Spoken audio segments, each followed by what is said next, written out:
Abuja airport there, these children said they don't want to carry their bag, that the bag is too heavy. I said, if you want to disgrace your mother, help your mother. This load I carried is not for only me, it's for all of us. I don't understand why people don't want to help me.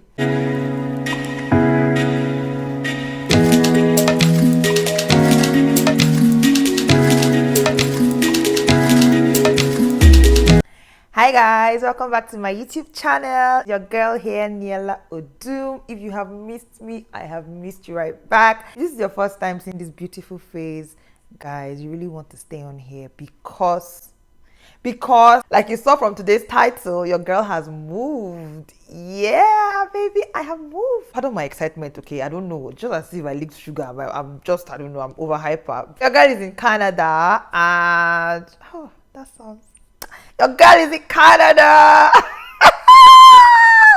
I and my family are presently in Canada. God made this, pull through. A lot of work, blood, sweat was put into it. Today it's a success. So rejoice with me. Share in my excitement. My body is sitting me. If at this point you are not subscribed, please click on that subscribe button, turn on the notification bell so you're going to be getting the gist as it's hot. I took a very long break and I don't intend on doing that again. No matter what, I'll try to always, show up here and be as consistent as I can be. So help me God. What am I doing in Canada? How did I get to Canada? Who brought me to Canada? Oh my God. I'm itching to share. I know even if you don't want to hear, you will hear. You don't have a choice. Okay, you're going to hear my story because I have plenty stories to tell.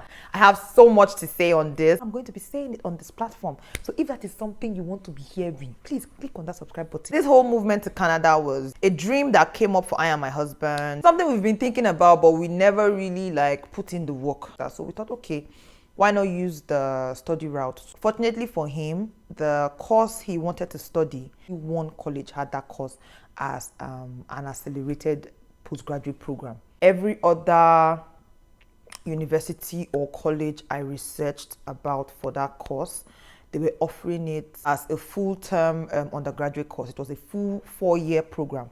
I was the one that did everything. I applied for his study permit. I applied for his study visa. I applied for my work permit. I applied for my children's study visa all by myself. I can boldly tell you that YouTube was one major resource that helped me. I watched a lot of videos. I gathered a lot of information from videos I learned, videos I watched on here. And I told myself that I was going to share, or my way of giving back was going to, share my own story, share my lessons learned, share anything, tips, information, basically give back because I got a lot from YouTube. So that's what I'm going to be doing for the next couple of days.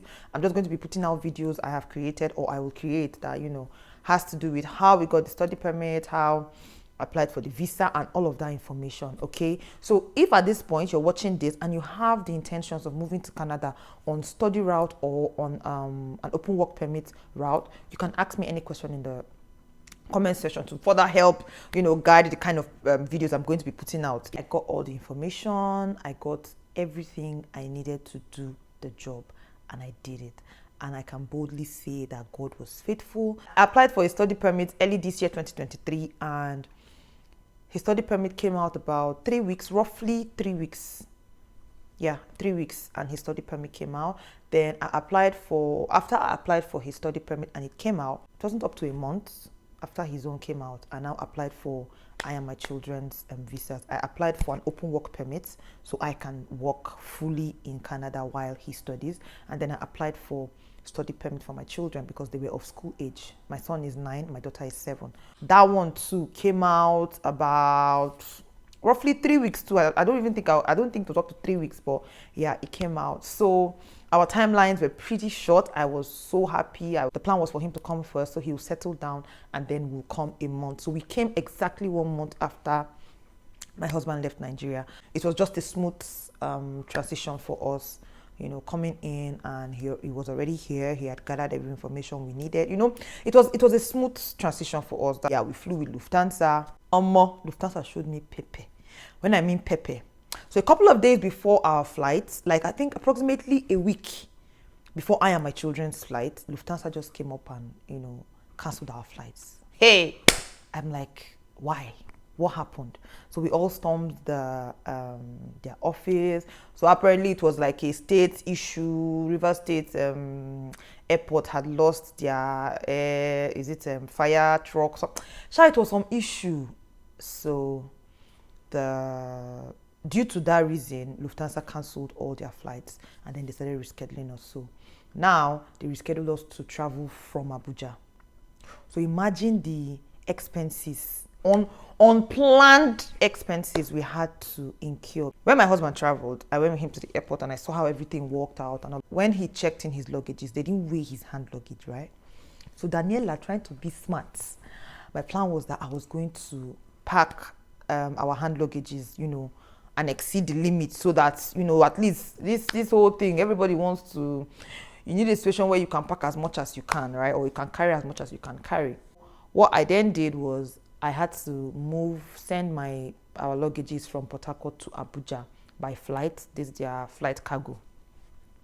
After we sent it, I think a day before my flight. Then the next day, I now traveled with my kids to Abuja.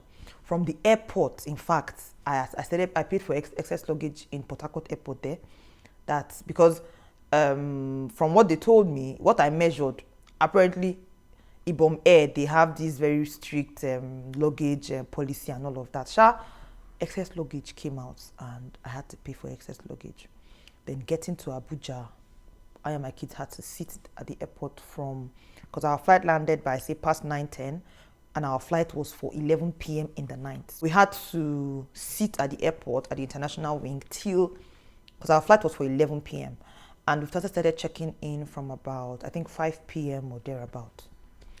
Now, the sense I had put from Port Harcourt, that even started backfiring on me, because I had to be reshuffling luggage, repacking and all of that, and then I paid for the extra luggage, right?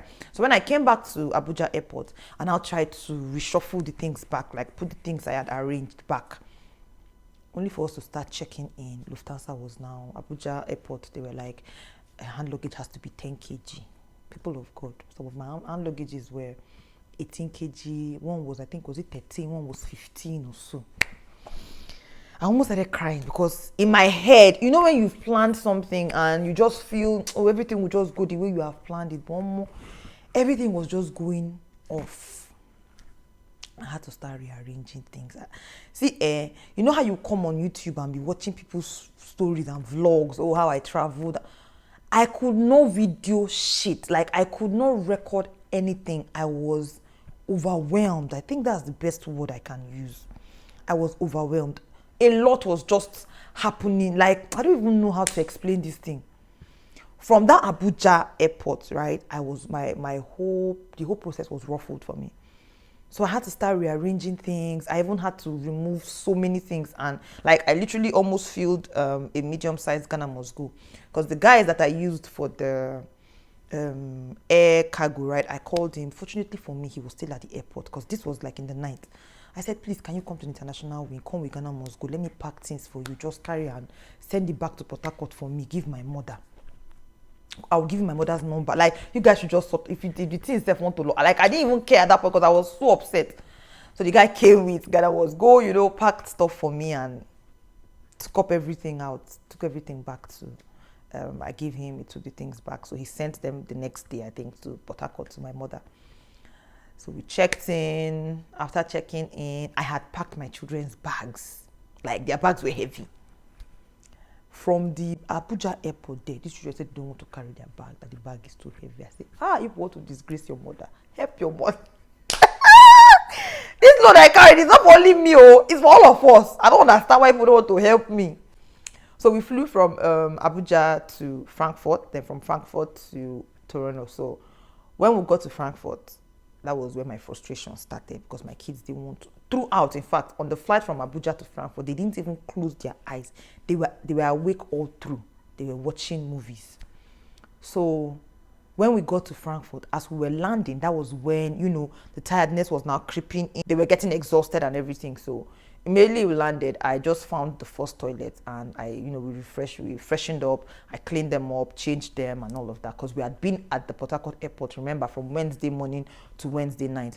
So now this was Thursday, we were landing in Frankfurt, right? Frankfurt early hours of Thursday morning, we landed in Frankfurt. Wait time we had in Frankfurt was about 8 hours. So we were supposed to be in Frankfurt till afternoon, right? Now, they now delayed our flight because we were supposed to leave, let's say 1, but we left Frankfurt, I think, say 3 or so, about then. So we left Frankfurt that afternoon. Now, when we got to Frankfurt, we just sat there. My children slept off on my legs. I could not even move. I was in a place for hours because the airport was tight. I couldn't just take up more than how many seats. So I had to cramp them up together so they could sleep on my legs. I could not move my legs. The kind of cramp I experienced in that place, I've never experienced it in my life before.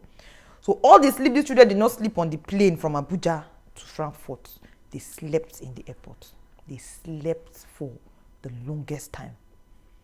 So just before our flights, they started calling us to check in and all of that. They now woke up, I had some snacks because I carried food from Nigeria. I carried fried plantain, chicken and all of that. So I still had some chicken and some snacks. So I gave them the ate when they woke up, and then we started boarding. We boarded the flight to Toronto, and when we got to Toronto, they were tired. They slept a bit on the plane, but they were still watching till we got to Toronto. So when we landed Toronto, we now waited for, the plan was for my husband we had a connecting flight. Only for us, because of that delay we had at Frankfurt, it affected the time. And when we got to Toronto, we had missed our flight.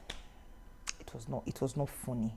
I had to sit with these children in the airport again to wait for the Uber my husband booked for us. We finally got home, and it was an amazing experience because so many people used to ask me like, didn't you? My friends were like, are you not missing your husband and all that? Me, I'm like, I didn't even miss him. Even my kids too. The missing was not so much because we're used to him going. Like, he goes to work, he's offshore 3 weeks, 1 month most times before he comes back home. So, that transition, that space he left us back in Nigeria was not so difficult for us because we were used to it. It was more like our routine, right? But when we now got here and, we've been here since, it's a very, very nice feeling for me because I've not stayed with my husband back to back, like consecutively, for a space of 2 months. It has never happened. Even during COVID, he was at work most of the time. Or on this journey, this will be the first time my family will be together for as long as. This is so exciting for me. I'm so happy. I'm so grateful to God for this opportunity. Fingers are crossed. We hope for the best. My plan is to carry you guys along with me on this journey, share as much as I can, and just entertain, educate, enlighten, share experiences. And thank you guys. If you've watched up to this point, you've just been listening to me blab and rant. Please subscribe to this channel. Click on the like button, share. If you know you are interested in coming to Canada, either for 2024 January or 2023 December or even next year September, please stick to this channel because I'll be sharing some very important information that might be beneficial to you or somebody you know. Even if it's not you, share it to that person that wants to go to Canada. Okay, thank you guys. Till I see you in my next video. Over and out. Bye.